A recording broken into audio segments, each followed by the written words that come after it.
રાહુલ ગાંધીના 2 વખત ગુજરાત પ્રવાસ ઉપર સી.આર. પાટીલનું નિવેદન સામે આવ્યું છે।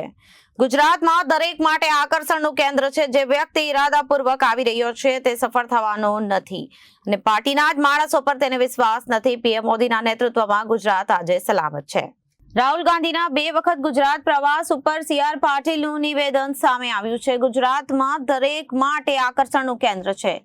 જે વ્યક્તિ ઇરાદાપૂર્વક આવી રહ્યો છે તે સફળ થવાનો નથી। પાર્ટીના જ માણસો પર તેને વિશ્વાસ નથી। પીએમ મોદીના નેતૃત્વમાં ગુજરાત આજે સલામત છે તેમ તેમણે જણાવ્યું હતું અને લોકો સારી રીતે આ જાણે છે। ગુજરાત એક એવું રાજ્ય છે કે દરેકને આકર્ષણ થાય, પરંતુ જે વ્યક્તિ જે ઈરાદા સાથે આવી રહ્યો છે એ ચોક્કસપણે એમાં સફળ થવાનો નથી એવું તમને ખાતરીથી કહી શકું છું।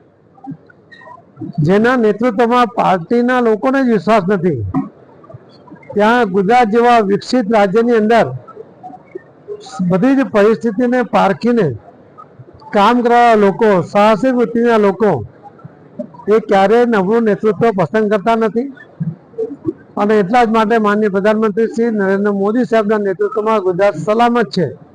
ગુજરાતનો વિકાસ એ 100% સંભવિત છે। એ વિકસિત ગુજરાત જે બન્યું છે એને વધુ આગળ મજબૂત બનાવવા માટેના પ્રયત્ન અને સફળતા મોદી સાહેબના નેતૃત્વમાં જ મળશે એ ગુજરાતના લોકો પણ ખૂબ સારી રીતે સમજે છે અને એટલા માટે કોઈ બે દિવસ આવી જાય એના કારણે કંઈ ગુજરાત પોતાનું થઈ જશે એવી જે કલ્પના એ કરે છે એ ક્યારેય સાકાર થવાનું નથી। Bureau report, Janadesh news, Surat.